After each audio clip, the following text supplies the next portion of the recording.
I'm gonna record a video in a couple of days, so this is kind of crazy. But life as an unknown YouTuber, streamer, content creator, whatever title you want to use, I personally like content creator a lot better for myself personally, just because I do so much more different stuff than just making YouTube videos. But for the sake of this video and the title, I'm gonna just probably say YouTuber. But honestly, bro, this is really not that bad. Like I think a lot of people are not looking at the bigger picture of making content, and they only look at all the rewards that you can get out of it versus the actual content you make. Because there's a lot of little things I never really appreciated in the moment when I first started. Like a couple years ago, it was, oh, I gotta get this many followers, this many likes, this many comments, go viral. And I never really understood like the importance of like just having fun making the content until probably somewhere around year two and a half, three. It's going on 2025 now. I started in September 2021, so that's what, like, four something years now. But I'm gonna get into all the little benefits and little things I noticed that are like way more like you get way more appreciation and value out of than like going viral. Like even on TikTok, I'll use that too. I didn't really get into TikTok at all until like last year. I probably did the best I've ever done on TikTok this year and last year.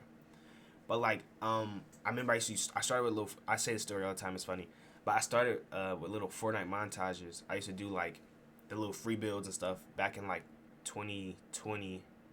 No, back in 2021. Yeah, I used to do the little free builds and stuff. Just I was posting whatever. I was figuring it out. But like that's when Fortnite was kind of like, if you know, you know. But Fortnite was like never really like, it started becoming like too OD. Like people started doing all types of edits and builds and stuff. Fortnite kind of became slowly unplayable after every year went by. So it was just a lot of negativity. So almost every video I posted, guaranteed was going to be at least 2, 3 negative comments, if any. So you would never get a positive comment. Like a positive comment would stick out so much because like it's just in such a negative space, to the point where I was opening my phone, going through my comment section, expecting negativity. Like that's how bad it was. And I didn't make long form content or nothing. I would just make little shorts, like 10, 11 second 10, 11 second clips of me building.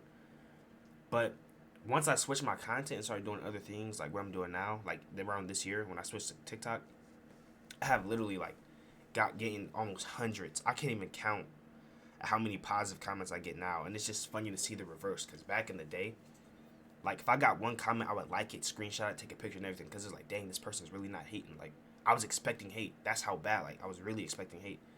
So just having 1, 2, 3 people, whatever amount of people, just drop a positive comment or, send you a direct message. I get a lot of those now too. I probably got like, in total, close to 100 direct messages. So little stuff like that is like really like, it's a good feeling, and you don't really need to be super big to enjoy that because it's not as personalized. You're gonna get probably thousands of messages a day if you get to some of the level these creators are at. But when you're small, you can really take the time to read, appreciate, talk to people back and forth, and man, all types of stuff, and it's really undervalued. And that's just one things I think is super undervalued, is being a smaller creator or just not being super successful or big yet, is just not valuing the small people who are showing love to you, because it's kind of like a smack in the face to them, right? Like you got, let's say you got like a guaranteed person that is gonna comment on the video because they like your content. You still stressing about not being blown up and all that stuff and all that. Like don't take them for granted because they are there. So people tend to look at what they don't have versus what they do have, and most of the time they have something that someone else wants. So you might not be where you want. Maybe you have 20K, 30K, 40K, 50K, whatever. You want to have 1 million. That's fine. Have them goals, but don't undervalue what you already have because there's somebody who wants that spot you're already in. A second thing that's also like really undervalued is just the ability to just not have any really, this kind of, it depends on how you want to make your content, but me personally, I don't like stressing over my content. I just like to free ball off my head and just go in. Like I know there's a lot of people who have expectations, and a lot of bigger YouTubers or companies or whatever you want to call them, they become, which is not a bad thing, by the way. I just personally, I don't do content for this reason, but they're more business made.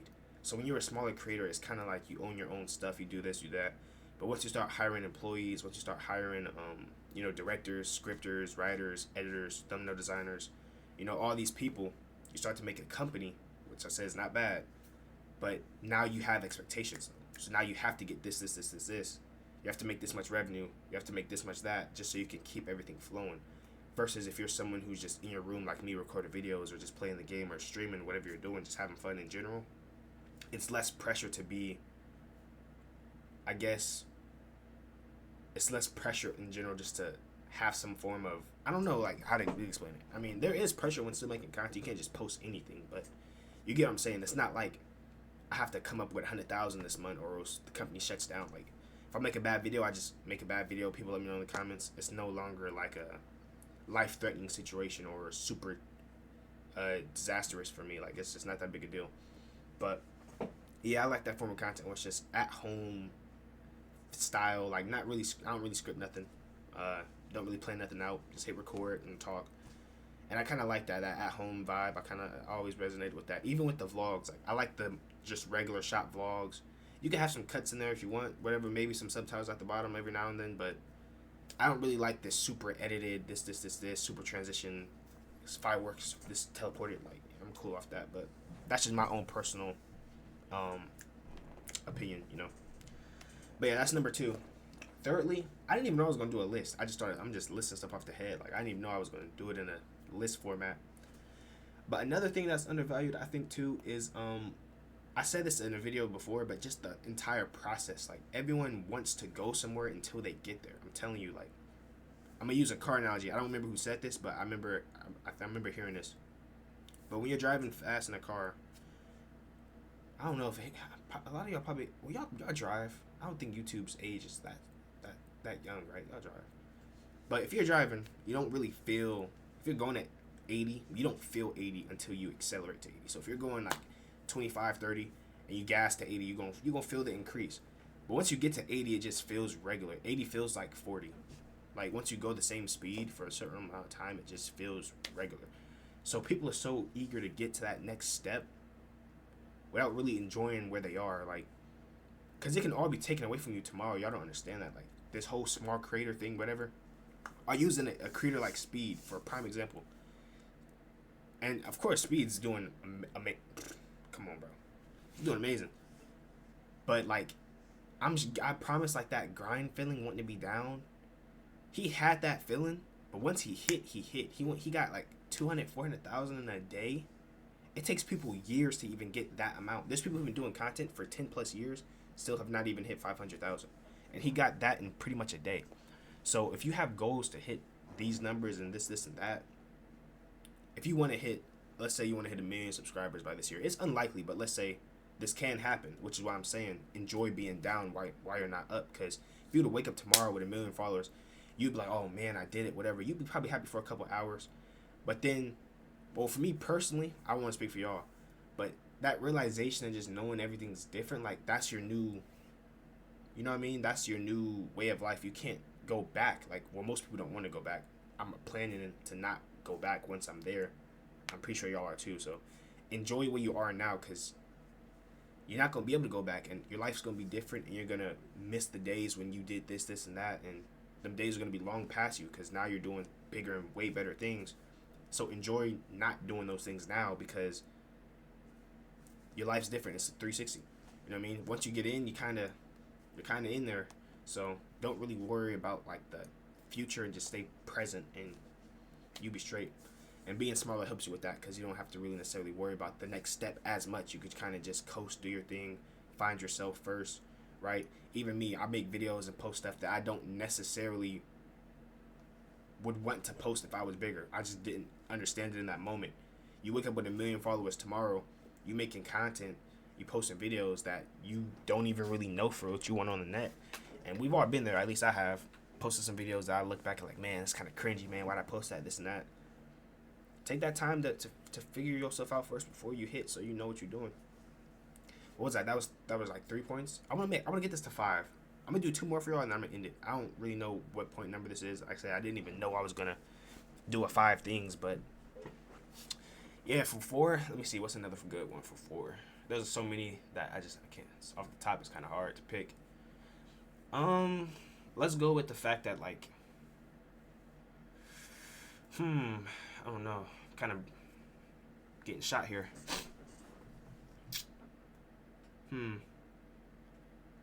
I say the creativity feels a lot bigger. What I mean by that is this. Like I said earlier, I'm gonna use YouTuber in the title, but I do more than YouTube. You know, I stream. I post I use TikTok, but I don't really like have a designated TikTok account. Like I kind of just post stream clips, and from time to time I might make an original TikTok video. But you just had that creativity. And I had this conversation on stream a couple days ago with some of my viewers, which was I was asking them how do they classify me, because once you make it, you're put in a bubble. There's a lot of good examples I can use for this, especially all the people who made it through music, but started as YouTubers. Like DDG, shout out to him because he also was able to go into that mainstream, even though he was classified as a YouTuber. But that's what I'm saying. Like people love to label you, so no matter what you do, you're gonna get labeled, and your creativity kind of gets not stunted, but people like to box you in so early. So when you're smaller, you have the freedom to just literally go any direction you want to. Like you can go in any direction at any time. You don't have to be the person who does gaming. You don't have to be the person who does talking videos. You don't have to be the person who does vlogs. You can literally branch out and do whatever you want, and there's nothing stopping you from doing that because no one's gonna try to classify you. If you're a gaming YouTuber and you have a gaming channel, clearly people want to watch you for gaming. So that's why people make different channels. I have multiple channels myself, just so you can branch out anyway and still find different audiences. But people who do like you will still watch you on your other channels. But when you're smaller, it's just no identity behind you. At any given moment, you can be this person, this person, this person. So there's so many people who find me, whether it's this channel, the gaming channel, on TikTok. People find me for different things. So I'm not necessarily this person that people just have idea of. I'm literally just on the internet. People find you, they resonate with your content, resonate with you as a person.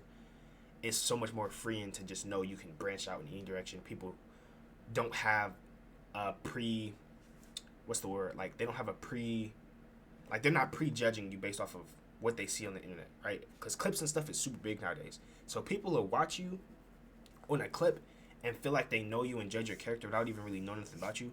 When you're smaller, you have like a clean slate.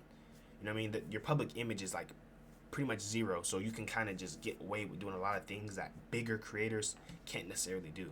Like their self-image and all the other stuff is already predetermined based off of what they did in the past. Digital footprint's a real thing, and you don't necessarily have that hurdle or crutch as much when you're smaller because you're unknown. So it's like how they're gonna already, you know what I mean? So that's actually a huge one too. Honestly, that's really underrated.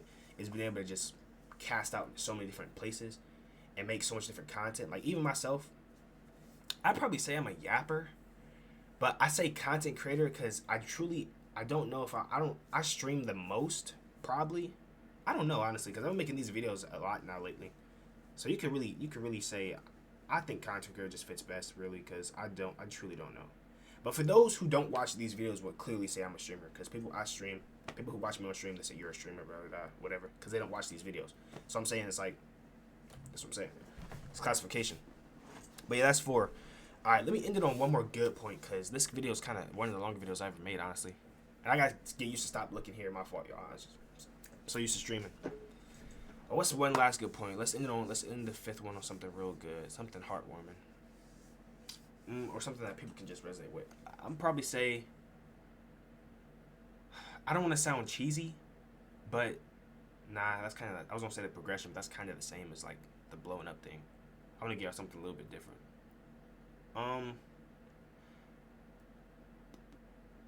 I'll say the vision.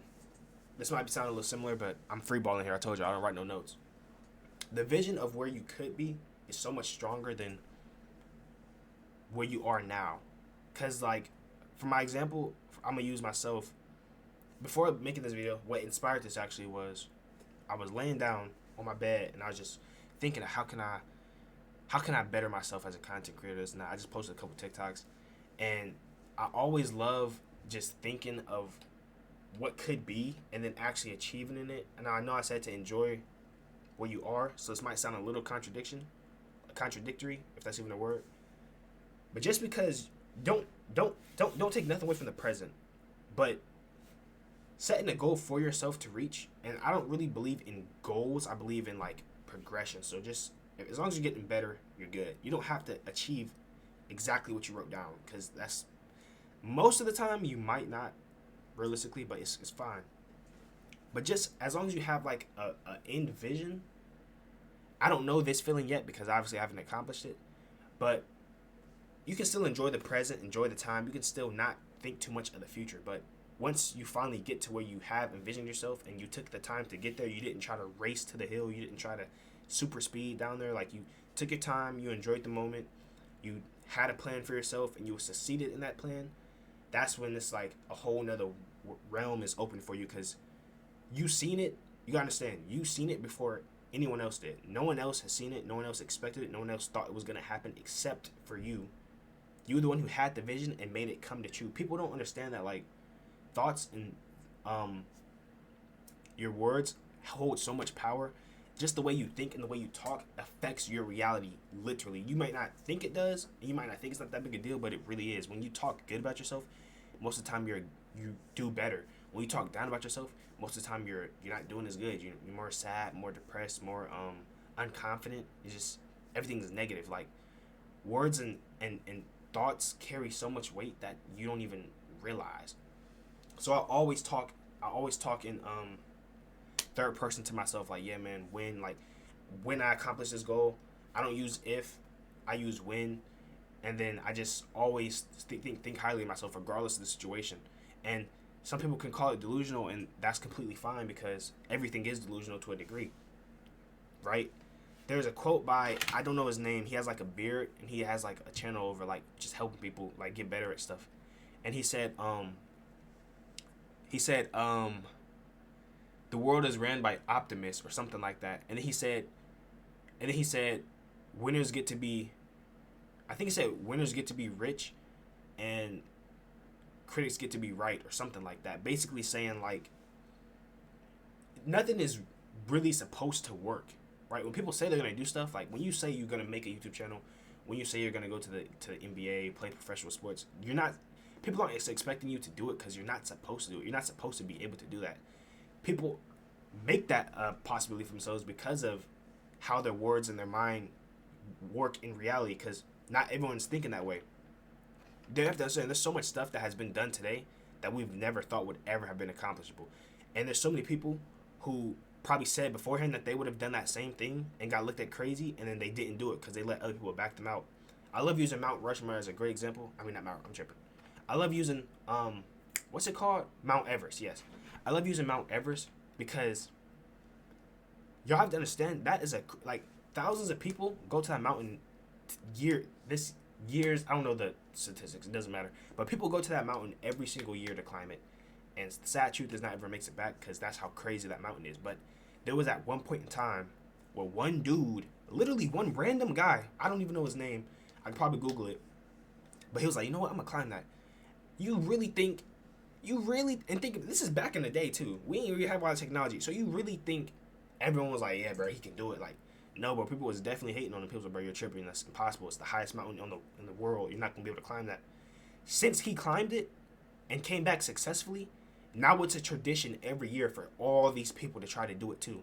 But no one wanted to even try or think to attempt it before he accomplished it. So people don't go off of what's possible, they go off of what they know is possible. Meaning, when you're able to accomplish something other people aren't seeing, you're in a realm of your own.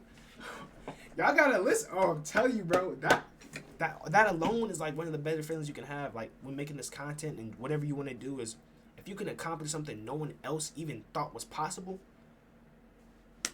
that's gonna be the greatest feeling. And I ain't even there yet myself. I'm not there yet, but you will be. And all you gotta do is just really not stop, and that's all it takes to be successful. It's really that simple. Just don't stop. You either will become successful, or you'll die trying as hard as you can. And if you really die trying as hard as you said you was going to do every single day, are you really going to be upset with yourself? You're on your deathbed. I did, knowing for a fact you did everything you could and it didn't work. Are you really going to be upset with yourself? No, you're not.